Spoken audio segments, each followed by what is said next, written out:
সকলে মন দিছো অলৰেডি আমি পঢ়িলো এবাৰ জাষ্ট এটা সৰু ৰিকেপ আজি আমি যোনটো বস্তু পঢ়িলো সেইটো হৈ গ'ল আসাম ষ্টেটিক পৰ্চনৰ এটা টপিক ললো সেই টপিকটো কি হয় কোনটো টপিক লৈছো আজি আমি আজি লোৱা টপিকটোৰ নাম হৈ গ'ল আসাম কি তো আসাম টিৰ কথা যেতিয়া পাতিম তেতিয়া আমি জানিব লাগিব যে অসমত চাহ যোনে আনিলে যোনে অসমত চাহ ডিস্কভাৰ কৰিলে সেই ব্যক্তিজনৰ নাম কি হৈ গ'ল ৰবাৰ্ট ব্ৰুচ আমি কেনেকৈ মনত ৰাখিম বুলি ক'লো তোমালোকক যে ৰাতিপুৱা আমি চাহ খোৱাৰ আগত সদায় কি কৰোঁ ব্ৰাছ কৰোঁ গতিকে সেই শব্দটো তেখেতৰ সেই টাইটেলটো তেখেতৰ উপাধিটো মনত থৈ দিবা যে ব্ৰুচ কৰিব লাগে গতিকে চাহৰ লগত কোন ৰিলেট হৈ আছে ৰবাৰ্ট ব্ৰুচ বুজি পালা নেক্সট পইণ্টটো আমি কি কৰিলোঁ যে তেখেতে গম পালে যে অসমৰ যিটো জলবায়ু হয় ক্লাইমেটিক কণ্ডিশ্যন হয় দেট ইজ সুইটেবল ফৰ কি টি কাল্টিভেশ্যন ইন আছাম আৰু সেইকাৰণে অসমত কি কৰা হ'ল চাহ বাগিচাবোৰ কি কৰা হ'ল ৰূপায়ণ কৰা হ'ল নেক্সট পইণ্টটো মই কি শিকিলোঁ যে অসমত আৰু এজন ব্যক্তি প্ৰথমজন অসমীয়া সেই ব্যক্তিজন আমাৰ বহুত ইম্পৰ্টেণ্ট কুৱেশ্যন পৰীক্ষাত এডিআৰি হওক আছাম পুলিচ হওক APSC হওক আহিয়ে থাকে প্ৰথমজন অসমীয়া কি হয়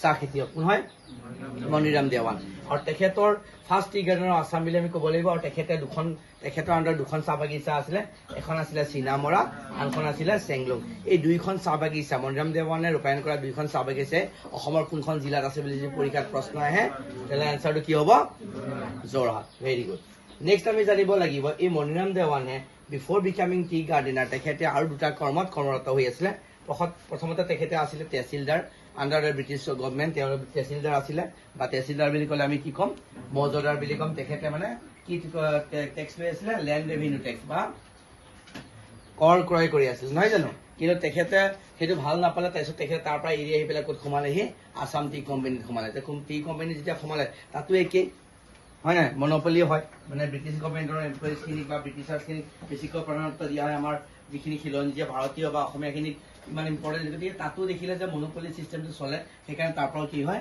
এৰি থৈ গুচি আহিলে আহি পেলাই শেষত নিজৰ চাহ বাগিচা দুখন ৰূপায়ণ কৰিলে দুইখন চাহ বাগিচা ক'ত আছিলে যোৰহাটত আছিলে তাৰপিছত আন্তঃৰাষ্ট্ৰীয় চাহ দিৱসৰ কথা আমি পাতিলোঁ ইণ্টাৰনেশ্যনেল টি ডে এয়া চাহ হয় ইণ্টাৰনেশ্যনেল টি ডে মই চাহ খাই ভাল পাওঁ গতিকে আন্তঃৰাষ্ট্ৰীয় চাহ দিৱস কোন তাৰিখে উদযাপন কৰা হয় 21 মে বুজি পালা তাৰপিছত সৰুকৈ এটা কথা মই শেষত লিখাইছিলোঁ কিন্তু তথাপিও আকৌ এবাৰ কৈ দিওঁ আমাৰ যোনটো পদ্ধতিৰে চাহ নিৰ্মাণ কৰা হয় সেই পদ্ধতিৰ নাম কি হয় CCC নেক্সট আমি আহিব লাগিব কিছুমান ইম্পৰ্টেণ্ট ডেটছ আমি তাৰিখ কিছুমান জানিব লাগিব অসমত প্ৰথমবাৰ চাহ ডিস্কভাৰ কেতিয়া হৈছিলে 1823 প্ৰথমবাৰৰ বাবে চাহ ডিস্কভাৰ হৈছিলে নেক্সট আমি জানিব লাগিব 1837ত প্ৰথমবাৰৰ বাবে আমাৰ চাহ বাগিচা ৰূপায়ণ কৰা হ'ল আৰু অসমৰ প্ৰথমখন চাহ বাগিচাৰ নাম কি হয় চাবুৱা এইখন অসমৰ কোনখন জিলাত আছে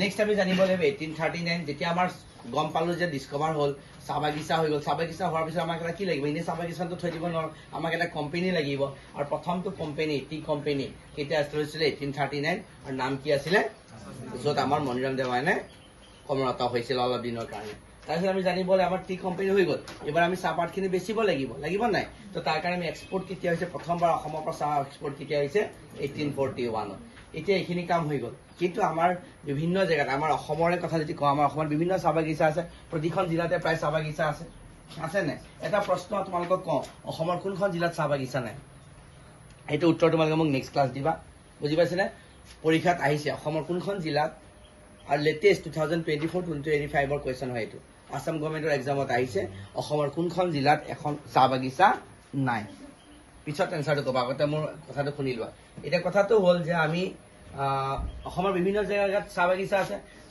সব জেগাৰে চাহ বাগিচাৰ চাহপাতবিলাকৰ কোৱালিটি একেই নেকি আমি তাৰ কাৰণে এটা গৱেষণা কাৰণ চাহপাতৰ কোৱালিটিৰ ওপৰত ভিত্তি কৰি পেলাই আমাৰ চাহপাতবিলাক আমাৰ প্ৰাইচবিলাক ডিটাৰমাইন হ'ব হয় নহয় সেইকাৰণে আমাৰ চাহ গৱেষণা কেন্দ্ৰ অৰ্থাৎ টকলাই টি ৰিচাৰ্চ চেণ্টাৰ যোৰহাটত স্থাপন কৰা হ'ল কি কৰে চাহপাতৰ কোৱালিটিটো টেষ্টিং কৰে লেবৰ নিচিনা মানে যেনে আমাৰ চাইন্সৰ এটা লেব থাকে য'ত আমি টেষ্টিং কৰোঁ তাতো কোৱালিটিটো কি কৰা হয় টেষ্ট কৰা একৰ্ডিংলি তাৰ প্ৰাইচিংবিলাক হয় তাৰপিছত আমি কি হ'ল 1970 চন অকশ্যন যে কৰা হয় যেনেকৈ IPLত কি কৰা টিমবিলাক প্লেয়াৰবিলাকক অকশ্যন কৰি লোৱা হয় নাই তেনেকৈ টি অকশ্যন চেণ্টাৰ এটা আমাৰ খোলা হ'ল এইটো ক'ত আছে টি অকশ্যন চেণ্টাৰ যেনেকৈ এইটো যোৰহাটত আছে টি অকশ্যন চেণ্টাৰ ক'ত আছে এইটো গুৱাহাটীত আছে টি অকশ্যন চেণ্টাৰ ক'ত আছে গুৱাহাটীত আছে এইটো মনত ৰাখিবা অসমৰ আটাইতকৈ ডাঙৰ চাহ বাগিচাখন বা ভাৰতৰ আটাইতকৈ ডাঙৰ চাহ বাগিচাখন বা এছিয়া মহাদেশৰ আটাইতকৈ ডাঙৰ চাহ বাগিচাখন কি নাম Monabari tea estate is the largest tea estate of Assam, India and as well as Asia মহাদেশৰ ভিতৰত আটাইতকৈ ডাঙৰ চাহ বাগিচাখন মোনাবাৰী। আৰু এই মোনাবাৰী চাহ বাগিচা অসমৰ কোনখন জিলাত আছে বুলি ক'লে তেতিয়া কি হ'ব আমাৰ বিশ্বনাথ। বুজি পালা? নেক্সট তোমালোক কৈছো অৰ্গেনিক টি ষ্টেট। অৰ্গেনিক বুলি কি হয়? What is the meaning of organic? শব্দটো অৰ্থ কি? য'ত আমাৰ কেমিকেল ব্যৱহাৰ কৰা নহয়, য'ত আমাৰ ফাৰ্টিলাইজাৰ ব্যৱহাৰ কৰা নহয়, কেমিকেল ফ্ৰী, ফাৰ্টিলাইজাৰ ফ্ৰী যোনখন চাহ বাগিচা হয় তাকে কোৱা হয় অৰ্গেনিক। য'ত আমি কেমিকেলে ব্যৱহাৰ নকৰোঁ। এতিয়া আমাৰ ইয়াত দেখিছা নহয় এনেকৈ স্প্ৰে মাৰি থাকে। ডেট মিনছ কি কৰে? পোক পতংগৰ পৰা বচাবৰ কাৰণে তেওঁলোকে কি কৰে? স্প্ৰে মাৰে। That is chemical, harmful. কিন্তু য'ত কেমিকেল ব্যৱহাৰ কৰা নহয় তাকে আমি কি বুলি ক'ম? তাত অৰ্গেনিক বুলি ক'ম। তাত বেলেগ পদ্ধতি ব্যৱহাৰ কৰে, য'ত আমাৰ গোবৰ সাৰ হওক যিকোনো বিভিন্ন বস্তু ব্যৱহাৰ কৰি পেলাই অৰ্গেনিক টাইপত মানে প্ৰস্তুত কৰা হয়। এতিয়া অসমৰ অৰ্গেনিক টি ষ্টেটখনৰ নাম কি হয়? Hatikholi. On the way to Kaziranga তোমালোকে দেখা পাবা, মানে গোলাঘাট বুলি তুমি ক'ব পাৰিবা। বুজি পাইছানে? তাৰপিছত আমি ইয়াত লিখিছো চোৱা তোমালোকক, অসমৰ চাহৰ নগৰী বুলি ক'লে, নগৰী মানে সেই ডিষ্ট্ৰিক্টখনৰ চুকীয়া কোণে কি খালি চাহ বাগিচাই পাবা। অসমৰ চাহৰ নগৰীৰ নাম কি হয়? ডিব্ৰুগড়। আৰু ডিব্ৰুগড় বৰ্তমান কেইখন চাহ বাগিচা আছে বুলি কয়? Number of tea garden in Dibrugarh 177। ইয়াত रहेगा। নেক্সট পইণ্ট আমি কি শিকিলো? Tea capital of India. What is the tea capital of India or tea capital of Assam? It is Jorhat. এইখিনি মনত থবা। আৰু কিবা মিছ কৰিছো নেকি? আৰু এটা বস্তু মিছ কৰিছো যে ডিব্ৰুগড়, দিখম এনেকুৱা এখন চাহ বাগিচা যোনখন কোনখন জিলাত আছে? ডিব্ৰুগড়ত। আৰু এই ডিব্ৰুগড় দিখম টি ষ্টেটখনৰ পৰাই এটা চাহপাতৰ নাম দিলে কোৱালিটি, সেইটো নাম হৈ গ'ল কি?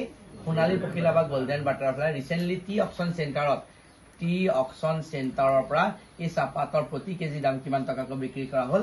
৭৫,০০০ টকাত বিক্ৰী কৰা হ'ল। তোমালোকৰ কাৰণে হোমৱৰ্ক এদি আছিলে মোৰ যে ৰবাৰ্ট ব্ৰুছে যে অসমত চাহ ডিস্কভাৰ কৰিলে, চাইনাৰ পৰা আনি পেলাই লগাইছে ন সেই চাহ। এই তেখেতক কোনে আনি দিছে? এজন চিপাহী আছে, সেই চিপাহীজনৰ মোৰ নাম লাগিব। কুৱেশ্যন মাৰ্ক দি থলো তোমালোকক। Thank U.